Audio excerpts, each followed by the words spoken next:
wonder, what is the threshold? And I always, like to use sports as an example. That's because good. people always, understand sports.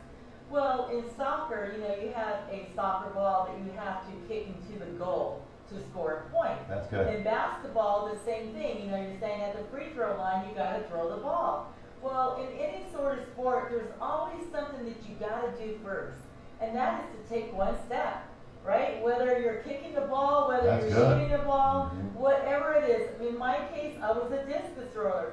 And so I had to, release that discus at a certain point for the discus to go.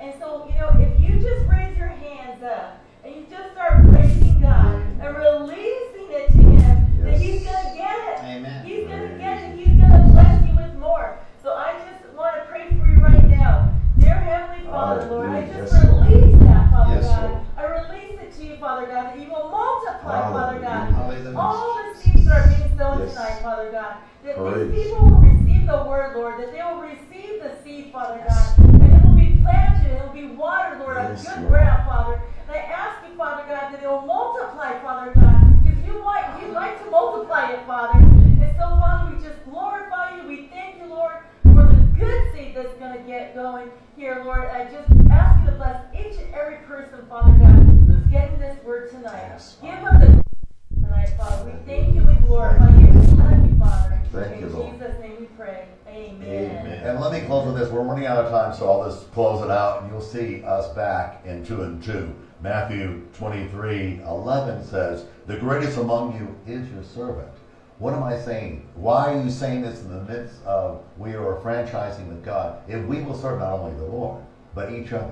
Yes. And if there's areas, and this goes exactly back what we're talking about, that Isaiah 65:23, when we labor for somebody in vain, or we work for somebody to learn how to do the business. So if you serve somebody for the business, not only will you jump up in the company quicker, but also you can do it for yourself and just believe God. Second thought is, and I think this is very, very important, Pastor Will and I were going to give you investment tip number 2. The biggest investment tip is people. Why is it people? Because God uses people to bless you. So if you're serving other people, as the apostles said, they will turn around and bless you financially, like Pastor Liam was saying. Either it's finances or with words or, with income or, food, whatever it is. Yes. But the second thing I want to say this before we close, and I'll give you the third one next week, is land. Now think about it. We all have to live somewhere. And as the pastor says, he's always had somewhere to live because he sowed the seed in land. I thought that was very prophetic. So land is the one you want to, every company all the big ones always own land. People have to rent. That's the easiest way to do it, but land will never go down, especially here in Southern California. Amen. So that's just something to think about. But remember these 3 tools when you leave tonight. 1, we have the tithe. That's the guarantee from God that your 90% is blessed. Second, the offering, free will. It's going to be a huge seed that's going to come back to you no matter how much that is. Only He can give the increase. Second thing is we have to be servants, Matthew 23:11.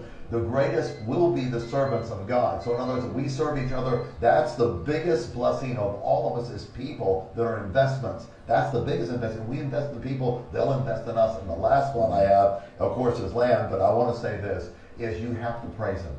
No matter how bad it is, you show Him, I trust you. I don't care what happens. I don't care if I can't get out of this wheelchair. I don't care if I never have another dime. I don't care the husband, wife, whoever left me. I don't care because I know you're God and you'll restore everything that I have because I'll just praise you. Amen. Until next week, I'm Dr. Again. Of course, the Apostle Paul is always with me. Thank God for Pastor Lee. Great job tonight. And of course, my dear friend, Pastor Will. We'll be right back. We'll see you next week in Marketplace and Authority. Thank you so much for watching.